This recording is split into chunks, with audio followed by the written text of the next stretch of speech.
Hermanos, qué alegría estar de nuevo en sus hogares en este su programa Confirmo mi Fe.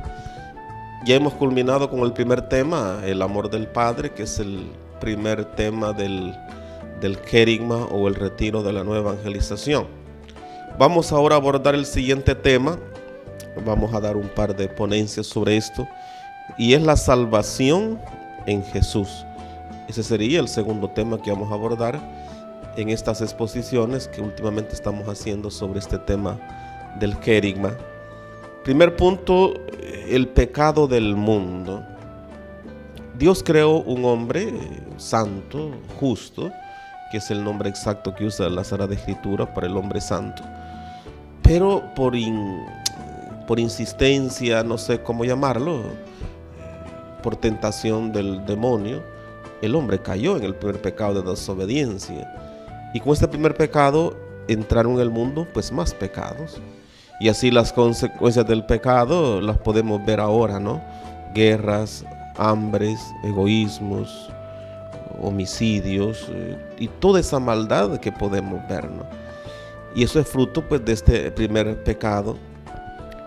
Descubríamos pues en el tema anterior cómo Dios nos creó para ser felices. Te creó a ti, te creó a mí.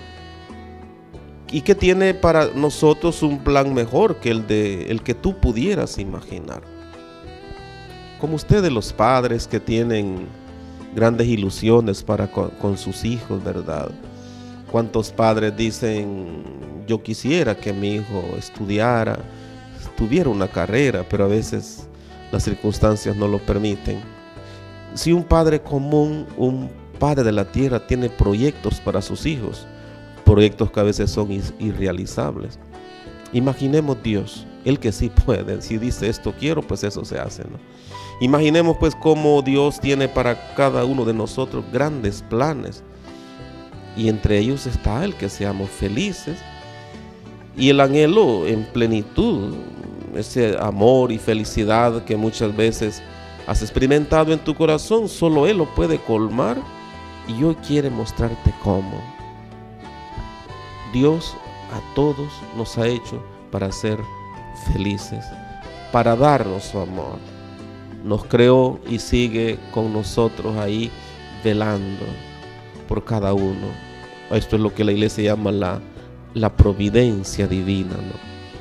Es una palabra que se usaba mucho antes, ¿no? Y cada vez que había una crisis la gente decía: la providencia no nos abandonará. Y era la fe de nuestra gente, la fe del pueblo. Lamentablemente hoy ya ni siquiera mencionamos eso, porque hoy confiamos más en nuestras capacidades, en nuestros recursos económicos, y no confiamos en Dios. Además de la creación, el amor de Dios se muestra en la salvación. En cuanto el hombre pecó, Dios ya estaba hablando de salvarnos. Esto se puede leer entre líneas, ¿no? Cuando aquel diálogo entre Dios y el demonio, cuando le dice Dios a la serpiente: pondré enemistad entre ti y la mujer, entre tu descendencia y la suya. La descendencia de la mujer es el hijo que el Padre va a enviar a redimirnos. Y sabemos que Jesús, el hombre salvador, ¿no? El Jesús hombre salvador, ¿no? O el salvador del hombre, como dicen que se traduce esas tres palabras, la JHS, ¿no? Entonces pues Dios, en cuanto el hombre peca, le manifiesta su ternura, su amor, a pesar del pecado, enviándonos a su Hijo, prometiéndonos a su Hijo. Pero no podemos experimentar el amor de Dios y la salvación de Jesús por el pecado que nos separa y aleja de Dios, que es única fuente de vida. Entonces el amor es como una barrera, el pecado es como una barrera infranqueable entre el hombre y Dios.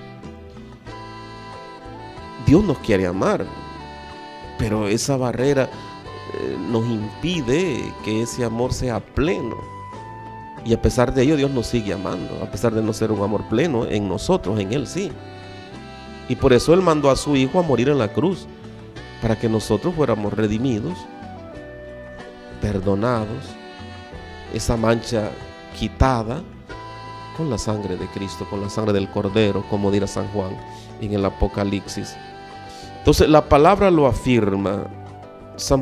El profeta Jeremías, uno de los profetas mayores del Antiguo Testamento, nos dirá: me dejaron a mí manantial de aguas vivas para hacerse cisternas agrietadas que el agua no retienen. Dios está como lamentándose. Él, que es la fuente de agua viva, Él que lo es todo, lo abandonamos por nada. Al Creador por la criatura, el gozo por el sufrimiento, la gloria por el infierno.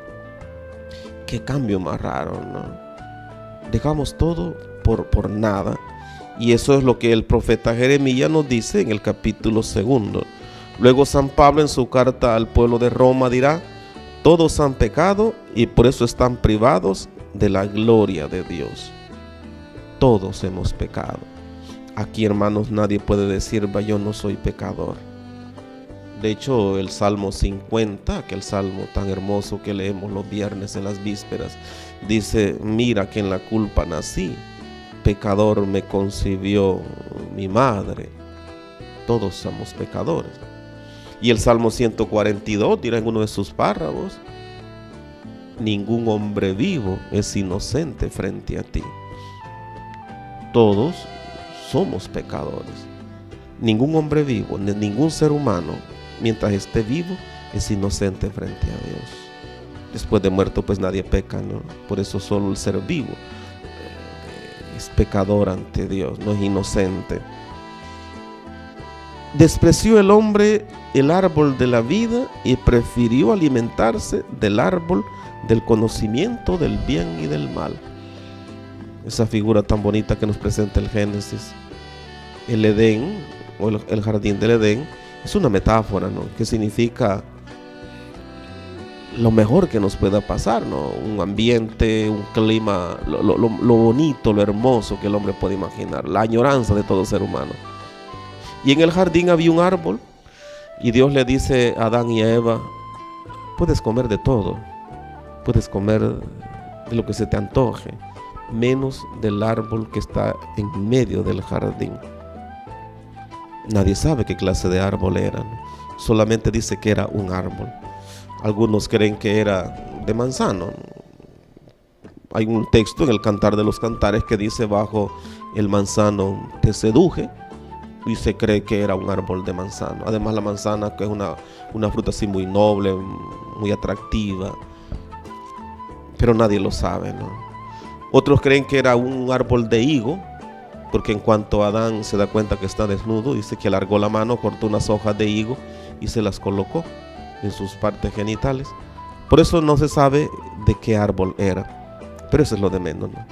Lo que importa aquí es que el hombre pecó, y con él pues todos pecamos, ¿no? Nos arrastró tras él con su pecado. Pero aquí viene lo bueno también, hermanos. Tras el pecado Dios promete redimirnos. O sea que en cuanto llegue el mal, llega la solución de ese mal con Dios. Así es de bueno el Señor. Así está pendiente de cada uno de nosotros. Pues el hombre despreció el árbol de la vida por el árbol del conocimiento del bien y del mal. No quiso la guía de Dios y escogió caminar con sus propias fuerzas para construir solo su vida. Ahí está el problema del ser humano. Se cree capaz de todo cuando lo es, cuando es incapaz. Cree que no necesita de nadie cuando realmente necesita de los demás, sobre todo de Dios. Dios nunca se equivoca, y por eso hay que recurrir siempre a Él para que nos guíe, para que nos oriente.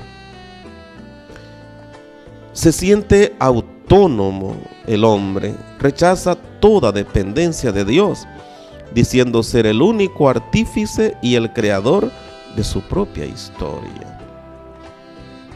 Esa es la tendencia, la última tendencia sobre el pensamiento del hombre sobre Dios, ¿no? Eso se piensa ahora de Dios, que no lo necesitamos.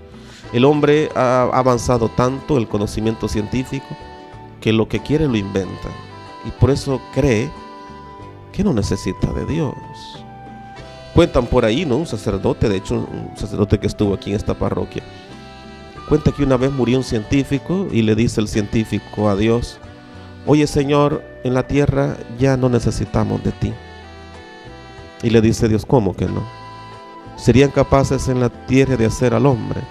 Dijo el científico: sí.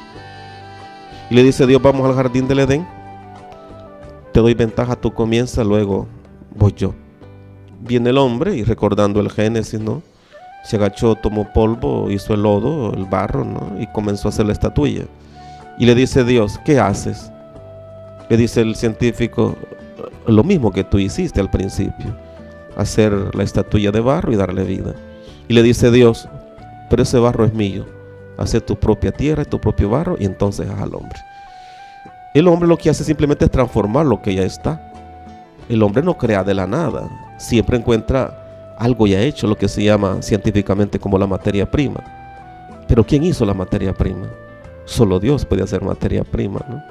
Y hay nadie más.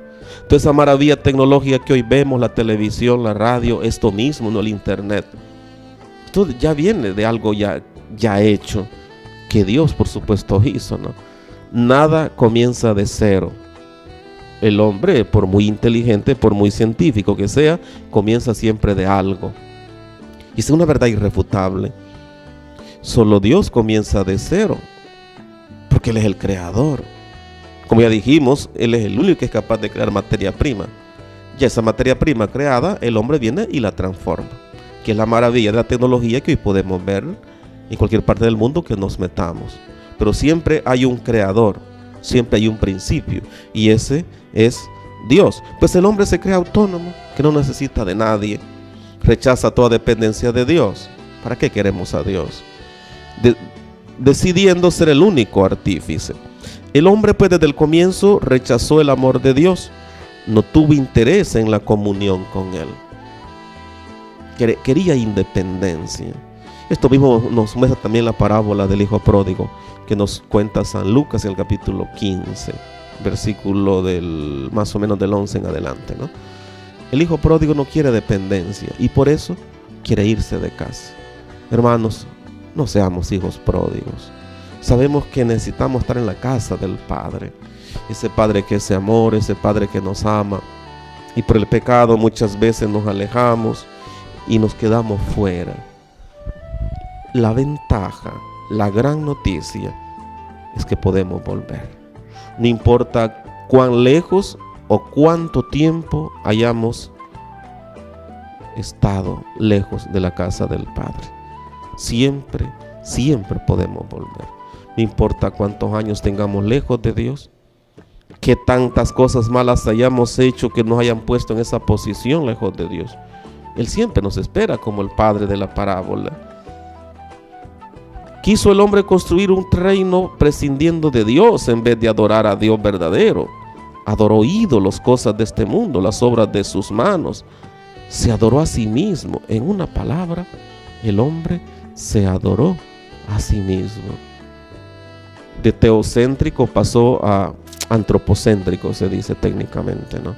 Después de ser Dios el centro de su vida, pasó a ser Él. Una especie de endiosamiento, ¿no? Y ahí está lo malo del hombre, que se cree ser Dios. Pidamos a Dios que nos dé fuerzas, fortaleza, que nos ilumine el entendimiento, para darnos cuenta, pues, que por muy inteligentes tenemos limitaciones y somos criaturas, ¿no? Por muy inteligentes que seamos, seguimos siendo criaturas. Y siempre habrá alguien más inteligente que nosotros. Siempre habrá alguien superior a nosotros. Y ese es Dios, no lo dudemos. Que Dios nos ayude, pues, y que esto nos dé fuerza para darnos cuenta del mal que causa el pecado, no solo a título personal, sino a nivel social, ¿no? Y esto nos motive, nos incentive a luchar por evitarlo con la fuerza y la gracia del Señor. En el nombre del Padre, y del Hijo, y del Espíritu Santo. Amén.